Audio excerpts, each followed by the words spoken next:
Di tengah masih banyaknya kasus korupsi sumber daya alam yang belum diungkap, kita kembali dibuat geger oleh kasus jaksa Jovi Andre Bahtiar. Awal mula Jovi angkat bicara soal dugaan penyalahgunaan fasilitas negara oleh Nela Marcela, seorang pengawal tahanan yang ia tuding sering melakukan pamer gaya hidup mewah di media sosial. Kritik kecil itu kemudian berujung pada laporan pencemaran nama baik oleh Nela yang merasa dirugikan karena disampaikan secara publik. Jovi membantah adanya intervensi institusi kejaksaan dalam laporan tersebut. Namun kasus ini lahirkan diskusi luas mengenai keterbukaan, etika dan respon internal lembaga negara terhadap kritik. Apakah ini hanya konflik pribadi antara individu? Atau lebih dari itu, yaitu bagaimana institusi negara dapat dimanfaatkan untuk melindungi kepentingan tertentu. Jika benar ada penyalahgunaan fasilitas negara, harusnya kritik Jovi diapresiasi penuh, sebab ia mewakili suara kebenaran, suara rakyat yang menginginkan integritas dalam pelayanan publik. Namun, alih-alih mendukung, suara protes itu justru dihadapkan pada ancaman hukum.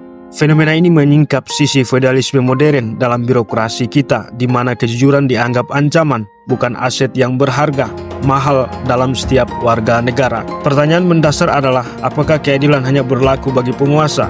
Mengapa suara dari bawahan dianggap subversif? Institusi penegak hukum seharusnya menjunjung keadilan, bukan memprioritaskan perlindungan citra. Penggunaan Undang-Undang ITE untuk membungkam kritik seperti ini adalah langkah mundur bagi demokrasi. Kebebasan berpendapat yang diperjuangkan dengan susah payah kini justru terancam oleh pasal-pasal karet.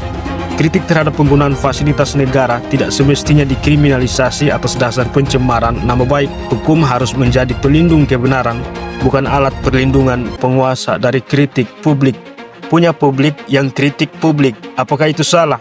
Kan tidak mungkin publik mengkritik mobil pribadi para jaksa. Selanjutnya, jika ada dugaan intervensi dalam proses hukum, hal itu semakin mempertegas lemahnya fondasi institusi kejaksaan. Kejaksaan adalah milik rakyat, bukan alat bagi segelintir elit. Harga diri lembaga penegak hukum tidak terletak pada simbol-simbol seperti bangunan megah, seragam atau pangkat, melainkan pada akal sehat, integritas dan keberpihakan pada keadilan dan kebenaran. Di sisi lain, DPR sebagai pengawas kinerja lembaga negara juga terlihat abai, bahkan tak berguna. Alih-alih mendorong penyelesaian yang berkeadilan, beberapa anggotanya menganggap kasus ini sepele. Sikap ini menunjukkan ketidakseriusan dalam menjamin esensi keadilan. Bukankah mereka bertugas memastikan bahwa suara kritis seperti yang disampaikan Jovi mendapatkan ruang yang layak dan penting? Ironisnya, Jovi juga dituduh melanggar disiplin karena tidak masuk kerja selama 29 hari. Namun absensi administrasi ini tidak seharusnya mengaburkan substansi masalah yang ia soroti. Institusi negara harus lebih fokus pada pembenahan sistemik, bukan mencari celah untuk mendiskreditkan pelapor. Kasus Jovi seharusnya menjadi pengingat bagi kita semua bahwa institusi negara perlu kembali ke prinsip dasar, yaitu kejujuran, keberanian, dan keadilan. Kejaksaan dan DPR sebagai pilar penegak hukum dan pengawas harus berani menghadapi kritik sebagai bagian dari proses perbaikan, bukan malah omon-omon tidak substansial dan buang-buang uang rakyat.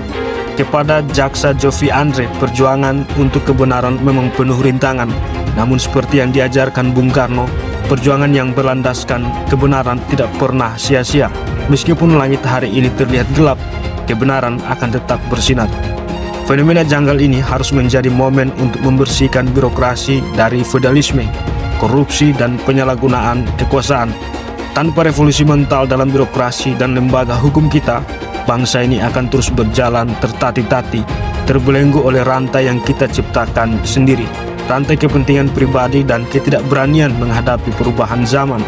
Bebaskan jaksa Jovi atas ketidakadilan, selamatkan akal sehat, akal yang berangkat dari panggilan nurani, panggilan kebenaran, panggilan Tuhan Yang Maha Esa.